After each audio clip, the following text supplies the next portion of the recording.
Hi, I'm Kylie Velasquez, and I think that economic and market prominence serves as a side effect of the spread of one culture to another because of cultural imperialism and also cultural hegemony.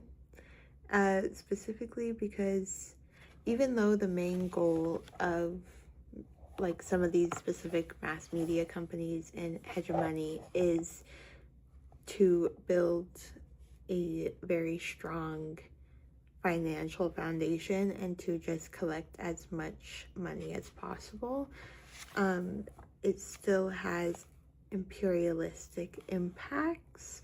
Um, since different countries have specific markets and they want to buy into those markets, um, the influence from one country buying into it to another in turn makes it somewhat imperialistic, especially with the definition of cultural imperialism being the spread of culture into a society of another, often without the other's consent. And in the chapter, it describes how that is a side effect of the economic and market prominence in mass media. Hi, my name is Austin Seek-Toops, and today I'm going to be talking about the spread of culture and media dominance in the marketplace. Essentially, the spread of culture through media has created an entirely different marketplace than was ever virtually possible before. Today, we are able to consume what any other country is consuming on their feed, and like almost get sold that type of lifestyle. I feel like the most common thing actually is the American dream or like American culture being spread along to other countries just because of like the notoriety, which isn't the best thing in my opinion. But cultural imperialism is essentially like one culture, the dominant culture, takes over another country's culture, which is less dominant. So the dominant one taking over the less dominant country. And then cultural hegemony is basically when one culture's ideals become the common sense. It becomes the common way of doing things or the common way of thinking. Um, but yeah, very interesting. Hi, my name is Ella, and I'm with Group Six. Cultural imperialism is defined in the textbook as the spread of a culture into the society of another, generally without that society's consent. So, it's sort of like the assimilation of one less dominant culture into a larger, more powerful culture.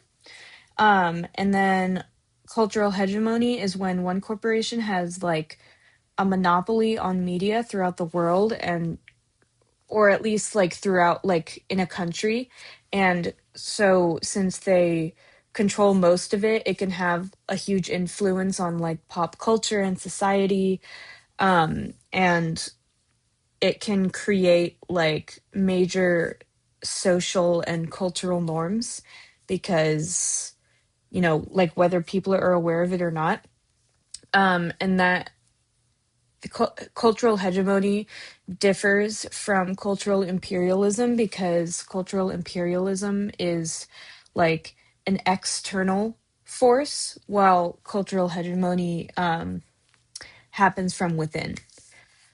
Um, and then, yeah, economic and market prominence serve as a side effect of the spread of one culture into another because when one culture sort of like invades another, they bring like major brands and products with it, which are already like really tied into society and just culture within a community.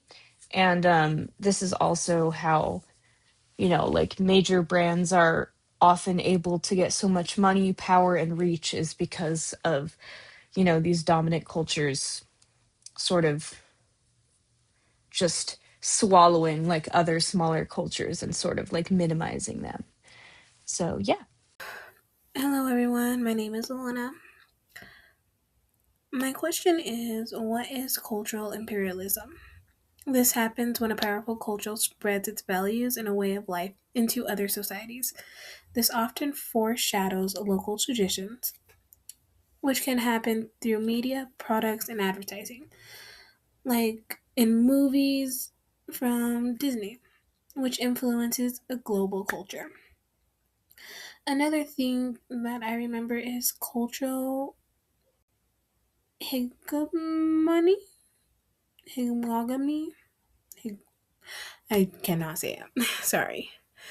This is when those that have dominant ideas become more common for people to see them as normal.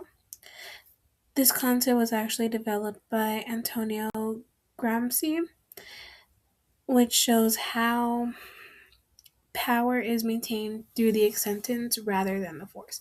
Basically, what it's saying is that just because things are being produced, that is what is coming back, which makes it powerful for a change. And they're not forcing it to happen, it's just people are seeing this over time, so it just happens randomly.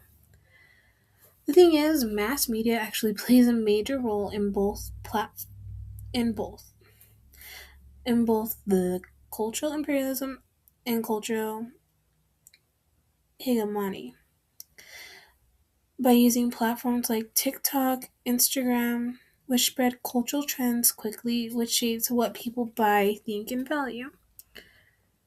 So when you look at it, one culture is able to spread in another.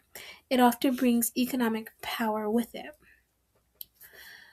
When you have people who adapt new foods, entertainment, and products from companies from that specific culture, like let's just say McDonald's for instance, or Netflix, all of this gains a higher global market, which increases their economy and market dominance, sometimes at the expense of local businesses.